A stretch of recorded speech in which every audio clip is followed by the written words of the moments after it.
Hello friends, कैसे हैं आप? I hope you all are wonderful and absolutely fine.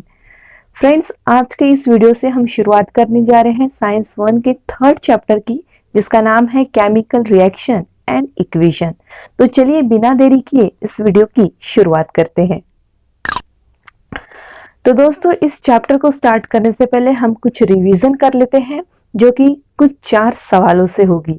Number 1, what are the types of molecules of element and compound? So the answer is elements are divided into 3 classes, that is metal, non-metals and metalloids. When 2 or more elements combine chemically in a fixed proportion by weight, a compound is formed. The properties of compound are altogether different from those of the constitutional elements. Example of compounds are water and sodium chloride. Question number 2. What is meant by valency of elements? The number of elements that an atom of an element gives away or takes up while forming an ionic bond. It is called the valency of that element. Question number 3. What is the requirement for writing molecular formula of different compound? And the answer is, for writing a molecular formula of different compound, the requirement is the symbol of radical and their valency. And the last question is, how are the molecular formula of compound written? For writing a molecular formula of compound, number 1, writing a symbol. Number 2, writing a valency. Number 3, cross multiply the valency to get molecular formula. And number 4, use subscript in the molecular formula. Friends, हमने 9th standard में सीखा है कि किस तरह से किसी भी केमिकल कंपाउंड का मॉलिक्यूलर फॉर्मूला तैयार किया जाता है। तो चलिए एक एग्जांपल से फिर एक बार रिवाइज कर लेते हैं। तो मान लीजिए कि हमें सोडियम सल्फेट का मॉलिक्यूलर फॉर्मूला तैयार करना है। तो इसके लिए सबसे पहले हमें जो रेडिकल्स है, जैसे सोडियम और सल्फेट, मतलब जो पॉजिटिव और नेगेटिव आयंस होते हैं, या कैनाइन एनाइन हम जिसे कहते हैं, या फिर एसिड रेडिकल या बेसिक रेडिकल, ऐसे डिफरेंट नाम जो हमने ये सारी टर्म्स जो है 9th स्टैंडर्ड में पढ़ी है। जैसे अगर हमें सोडियम सल्फेट का मॉलिक्यूलर फॉर्मूला लिखना है तो सबसे पहले हम उनके सिंबल लिखेंगे। जैसे सोडियम का सिंबल होता है Na और सल्फेट का सिंबल होता है SO4। इसके बाद सेकेंड स्टेप में उनकी वैलेंसी हमें उनके बेस में लिखनी है। जैसे सोडियम की वैलेंसी है 1 और SO4 की वैलेंसी है 2। थर्ड स्टेप में हमें इस वैलेंसी का सिंबल के साथ क्रॉस मल्टीप्लिकेशन करना होगा। तो इस तरह से हम क्रॉस मल्टीप्लिकेशन कर देंगे और लास्ट स्टेप में हमें ये जो वैलेंसी है उसे सब्सक्रिप्शन में लिखना है सिंबल के साथ। तो Na2 और SO4। तो ये तैयार हो गया molecular formula of sodium sulphate. तो दोस्तों, ये सारी चीजें हम 9th स्टैंडर्ड में सीख चुके हैं, जो कि इस चैप्टर में आगे बढ़ने से पहले जानना जरूरी था। चलिए आगे बढ़ते हैं। नेक्स्ट टॉपिक है केमिकल रिएक्शन। आखिर क्या होती है केमिकल रिएक्शन? 18th और 19th सेंचुरी के जो साइंटिस्ट थे, उन्होंने कुछ फंडामेंटल एक्सपेरिमेंट किए और जिसके बाद ये प्रूव किया गया कि जो केमिकल रिएक्शन होते हैं उसमें उन्होंने 2 चीजें जानी। Number 1, that in chemical reaction composition of matter changes and chemical change remains permanent। मतलब जब कोई केमिकल रिएक्शन होती है तब जो सब्सटेंस रिएक्ट होते हैं उसके बाद जो नया सब्सटेंस जो तैयार होता है वो कम्प्लीटली डिफरेंट होता है। वो जो उसके जो कंपोजिशंस होते हैं वो कम्प्लीटली डिफरेंट होते हैं और ये जो चेंज होता है वो परमानेंट होता है। मतलब केमिकल रिएक्शन ये कभी भी रिवर्सिबल नहीं होती है। उसमें जो चेंजेस होते हैं वो कभी भी रिवर्स नहीं हो सकते हैं। एक बार जो चेंज हो गया वो परमानेंट रहता है। But in physical change the thing is different. Physical change are mostly reversible change, means they are temporary. Second, in physical change only states of matter changes, and in physical change composition of matter remains same. And one more thing, physical change occurs due to change in some parameters like temperature and pressure.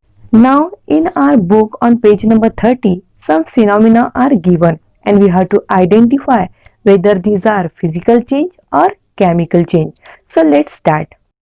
Number 1, transformation of ice into water. जब ice water में change हो जाता है तो क्या ये physical change है या फिर केमिकल चेंज है? यस, ये एक फिजिकल चेंज है क्योंकि ये चेंज जो है वो टेम्पररी है, ये रिवर्सिबल है। एक बार आइस वाटर में चेंज अगर हो जाता है तो फिर से उस वाटर को हम आइस में कन्वर्ट कर सकते हैं अगर हम उसका टेम्परेचर लो कर दे। So this is a physical change. Number 2, cooking of food. Cooking of food, is it a physical or chemical change? Yes, you are right, it is a chemical change. एक बार जो खाना पक गया सो पक गया, फिर हम उसे वापस पहले जैसा नहीं बना सकते हैं। सो ये एक परमानेंट चेंज है, इसीलिए इसे कहा जाता है chemical change. Number 3 is ripening of fruit. एक बार जो फल पक गया तो वो फिर से पहले जैसा तो नहीं हो सकता है, मतलब कोई भी राइप फूड फिर से रॉ नहीं हो सकता है। ये एक परमानेंट चेंज है, इसलिए इसे हम कहेंगे केमिकल चेंज। नेक्स्ट है मिल्क टर्न इनटू कर्ड। एक बार यदि दूध दही में चेंज हो जाता है तो दोबारा उस दही का क्या दूध बन सकता है? जी नहीं, तो ये परमानेंट चेंज है, इसलिए ये एक केमिकल चेंज है। और वैसे भी आप देखेंगे तो मिल्क और कर्ड इन दोनों का जो कंपोजिशन है वो डिफरेंट होता है, इसलिए ये एक परमानेंट केमिकल चेंज है। नेक्स्ट है इवेपोरेशन ऑफ वाटर। एक बार वाटर अगर इवेपोरेट हो गया, मतलब जो लिक्विड स्टेट में है वो अगर गैसियस स्टेट में चले गया, वाटर वेपर्स अगर बन गए, तो क्या ये फिजिकल चेंज है या फिर केमिकल चेंज है? Yes, it is a physical change because once the water changes into water vapor, again the water vapor can be changed into water by cooling that water vapors. So it is a temporary change, it's a reversible change, that's why it is a physical change. Next है digestion of food in stomach. हम जो भी खाना खाते हैं, जो भी अन्न हम खाते हैं, वो हमारे डाइजेस्टिव सिस्टम में जाकर, हमारे स्टमक में जाकर डाइजेस्ट हो जाता है। तो क्या ये फिजिकल चेंज है या फिर केमिकल चेंज है? अब जो डाइजेशन की प्रोसेस है ये काफी सारी स्टेप्स में होती है। जैसे सबसे पहले हम जो निवाला है वो मुंह में डालते हैं और अपने टीथ से बाइटिंग करते हैं, मतलब वो खाना चबाते हैं, उसे छोटे छोटे पीसेस में कन्वर्ट करते हैं। तो इसमें हमारे टीथ जो है वो मेन रोल प्ले करते हैं, हमारे चेहरे के जो मसल्स है वो भी रोल प्ले करते हैं उस अन्न को बारीक बारीक छोटे छोटे कणों में रूपांतर करने में। अंदर जाने के बाद फिर यहाँ फूड जो है, फूड छोटे छोटे फूड पार्टिकल्स में चेंज हो जाता है बिकॉज ऑफ मस्कुलर मूवमेंट। तो क्या ये फिजिकल चेंज है? नहीं, क्योंकि टोटल जो डाइजेशन प्रोसेस है उसके लिए जरूरत होती है कुछ एंजाइम्स और डाइजेस्टिव जूसेस की, जो कि हमारे स्टमक में प्रेजेंट होते हैं। और यही एंजाइम्स, यही केमिकल जूसेस जो है वो केमिकली ब्रेक डाउन करते हैं इन सब फूड पार्टिकल्स को, सो दैट प्रोटीन और अमाइनो एसिड तैयार हो सके। इसलिए ये जो प्रोसेस है ये केमिकल चेंज है, और वैसे भी ये रिवर्सिबल तो है ही नहीं, इसीलिए ये केमिकल चेंज है। Next example is size reduction of naphtha ball when exposed to air. आपने नेफ्थेलिन के बॉल्स देखे होंगे, जब वो एयर के कांटेक्ट में आते हैं तो उनका साइज जो है वो छोटा हो जाता है। तो क्या ये केमिकल चेंज है या फिजिकल चेंज है? डेफिनेटली ये फिजिकल चेंज है, क्योंकि एक्चुअली जो साइज रिड्यूस हो रहा है वो बिकॉज ऑफ सब्लिमेशन रिएक्शन होता है। सब्लिमेशन रिएक्शन ऐसी रिएक्शन होती है जिसमें सब्सटेंस जो है वो डायरेक्ट सॉलिड स्टेट से गैसियस स्टेट में चला जाता है without going in liquid state. तो इस रिएक्शन में ना ही कोई बॉन्ड ब्रेक हो रहे हैं और ना ही कोई नए बॉन्ड तैयार हो रहे हैं और ना ही कोई नया सब्सटेंस तैयार हो रहा है, और इसीलिए ये एक फिजिकल चेंज है। Next example is staining of Shahabadi और Kadappa tile by lemon juice. Shahabadi tile या कडप्पा पर जब लेमन जूस पड़ जाता है तो हमें उसमें कुछ स्टेन्स, कुछ दाग दिखाई देते हैं। तो क्या ये फिजिकल चेंज है या केमिकल चेंज है? डेफिनेटली ये एक केमिकल चेंज है, क्योंकि दोस्तों लेमन जूस जो है उसमें एसिड होता है, और जो शाहाबादी कडप्पा टाइल्स होती है वो बनी होती है कैल्शियम कार्बोनेट से। जब ये कैल्शियम कार्बोनेट एसिड के साथ रिएक्ट होता है तो CO2 गैस रिलीज होती है। तो यहाँ एक केमिकल रिएक्शन टेक्स प्लेस हो रही है, और इस रिएक्शन के दौरान जो सरफेस है कडप्पा टाइल का, उसकी इचिंग हो जाती है, एक टाइप का कोरोजन हो जाता है, जिसकी वजह से वहां हमें कुछ स्टेन्स मतलब कुछ दाग दिखाई देते हैं, और ये जो है वो रिमूवेबल नहीं होते हैं। चाहे कितने भी कुछ कोशिश कर लो, ये दाग नहीं जाते हैं। अगर इसे हमें टोटली रिमूव करना है तो इसे पूरा हमें पॉलिश करना पड़ेगा, तभी ये दाग वहां से रिमूव किए जा सकते हैं। तो ये भी एक केमिकल चेंज है।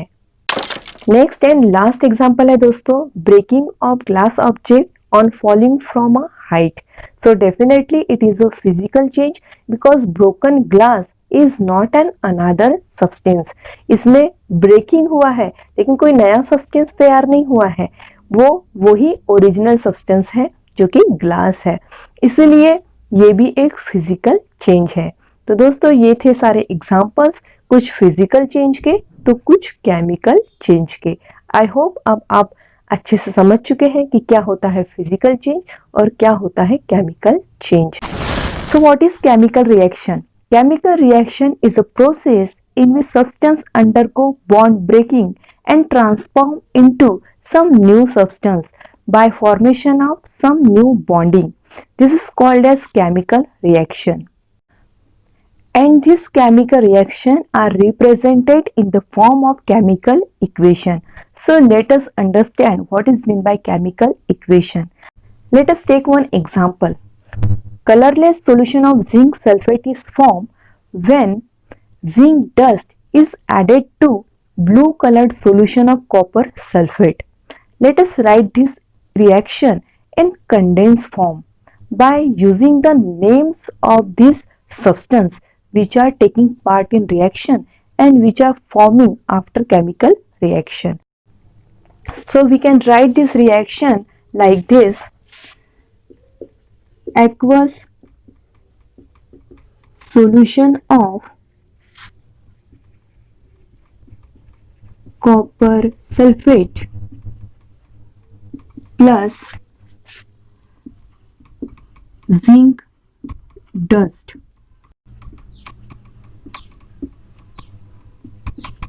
Colorless solution of zinc sulfate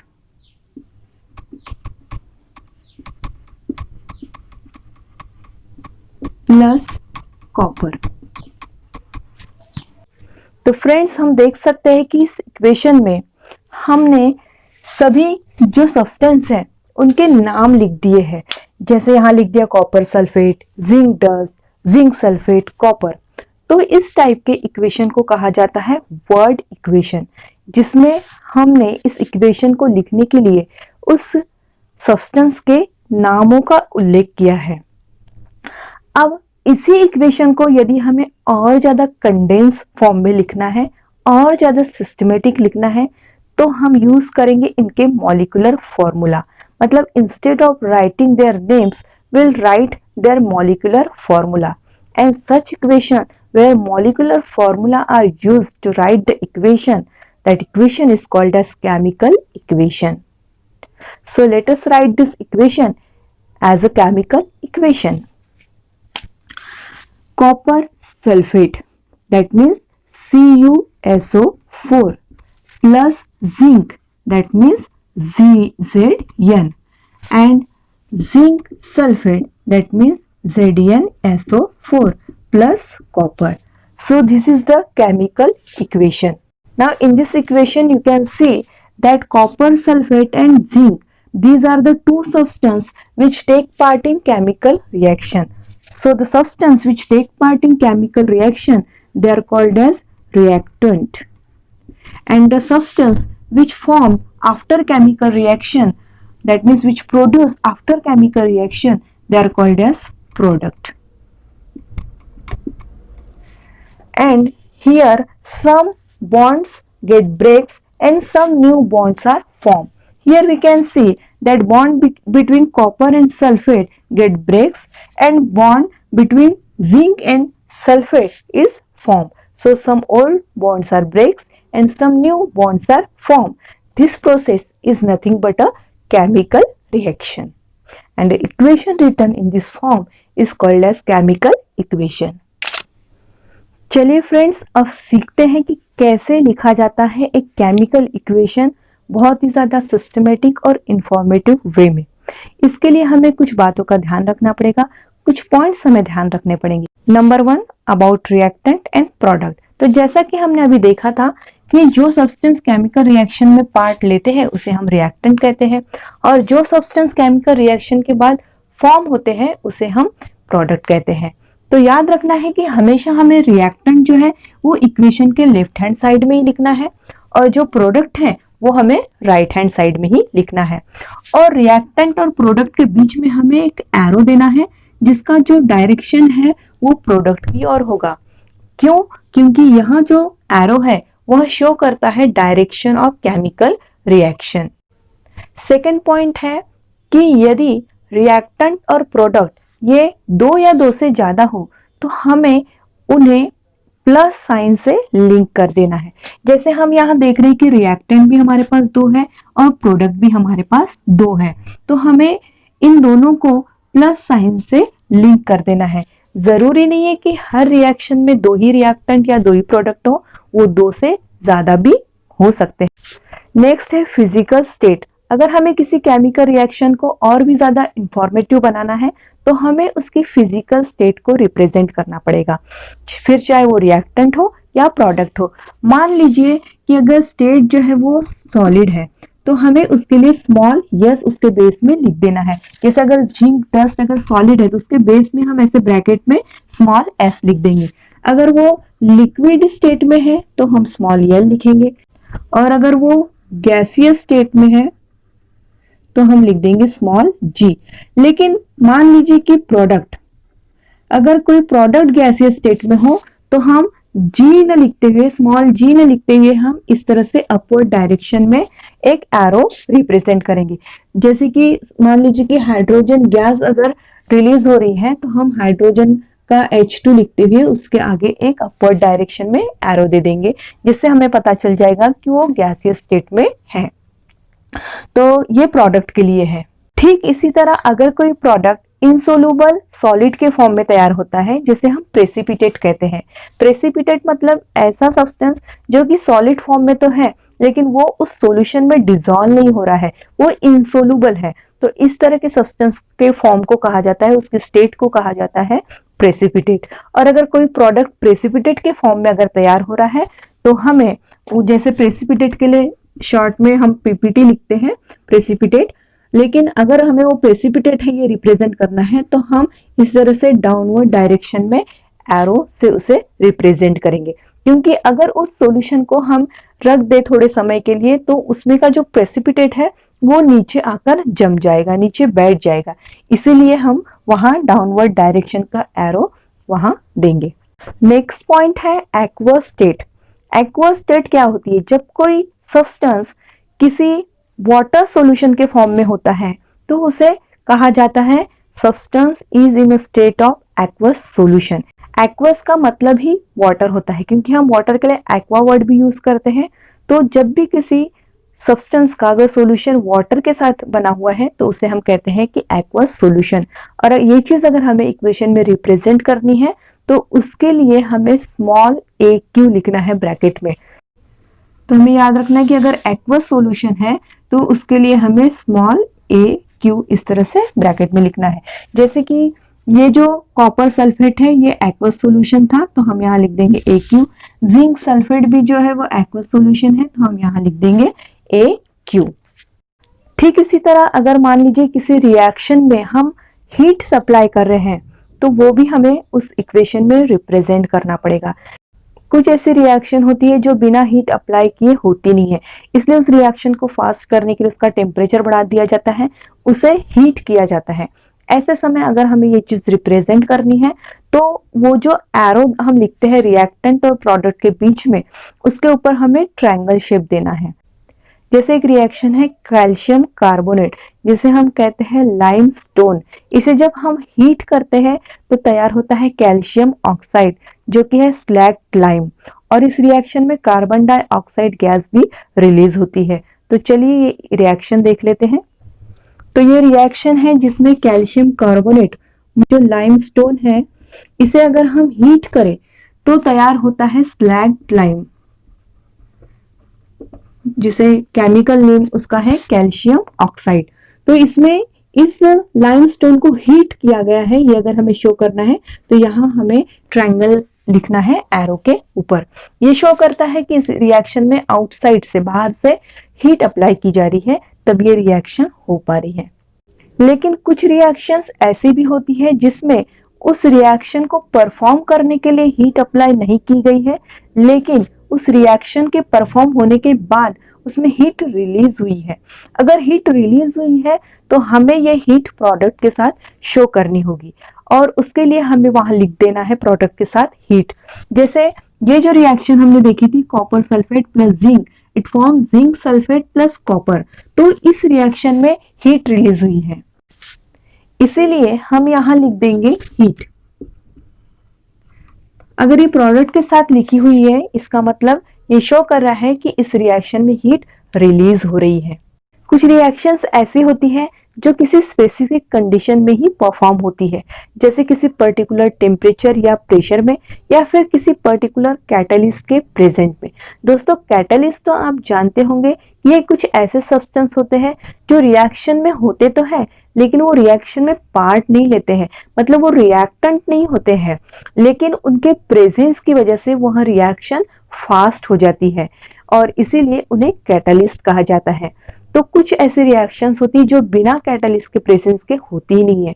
जैसे एग्जांपल अगर हम ले तो वेजिटेबल ऑयल का, वेजिटेबल ऑयल जब हाइड्रोजन के साथ कंबाइन होता है तो इसके लिए एक पर्टिकुलर टेम्परेचर की जरूरत होती है, जो होता है 60 डिग्री सेल्सियस, और एक कैटलिस्ट की जरूरत होती है जो कि है निकेल। जब वनस्पति ऑयल इस पर्टिकुलर टेम्परेचर पे इस कैटलिस्ट के साथ, हाइड्रोजन के साथ रिएक्ट होता है, तभी तैयार होता है वनस्पति घी। तो इस रिएक्शन को हम कैसे लिखेंगे? देखिए, हम लिखेंगे vegetable oil plus H2 in presence of nickel. तो ये निकेल को हम एरो के नीचे या फिर ऊपर भी लिख सकते हैं, और जो टेम्परेचर है वो लिख देते हैं 60 डिग्री सेल्सियस। तो ये टेम्परेचर, प्रेशर या फिर पर्टिकुलर जो कैटलिस्ट हम यूज कर रहे हैं वो एरो के ऊपर या नीचे हमें लिखना जरूरी होता है, ताकि ये इक्वेशन जो है वो और भी ज्यादा इंफॉर्मेटिव बन जाए। अब किसी रिएक्शन में अगर कोई हमें स्पेशल इंफॉर्मेशन देनी है, या जैसे उनके नाम लिखना है रिएक्टेंट और प्रोडक्ट के, तो हम उनके नीचे लिख सकते हैं। तो यहाँ हम एक रिएक्शन देख रहे हैं कि जिसमें Cu प्लस 4HNO3, जो कि यहाँ यूज किया है कॉन्सनट्रेटेड, तो हम यहाँ लिख देंगे कॉन्सनट्रेटेड। तब तैयार हो रहा है CuNO3 2 प्लस ट्वाइस NO2। तो ये जो NO2 है, मतलब इसका नाम है नाइट्रोजन डाइऑक्साइड गैस। तो ये गैस कैसी होती है, इसका कलर हम लिख देंगे। ये एक इसकी स्पेशल इंफॉर्मेशन है कि ये रेडिश कलर की होती है, और साथ ही साथ ये पॉइजनस भी होती है। तो ये एक पॉइजनस गैस है, तो इसके बारे में जो स्पेशल इंफॉर्मेशन है हमने यहाँ लिख दी। लेकिन हम देख सकते हैं कि जब यही कॉपर डाइल्यूट नाइट्रिक एसिड के साथ रिएक्ट होता है, तब नाइट्रिक ऑक्साइड गैस तैयार होती है। तो इस तरह से दोस्तों, ये सारी जो इंफॉर्मेशन है जब हम लिख देते हैं किसी केमिकल रिएक्शन में, तो वो एक बहुत ही ज्यादा सिस्टमेटिक वे हो जाता है, और इसी तरह से हमें रिएक्शन जो है केमिकल इक्वेशन के फॉर्म में रिप्रेजेंट करनी होती है।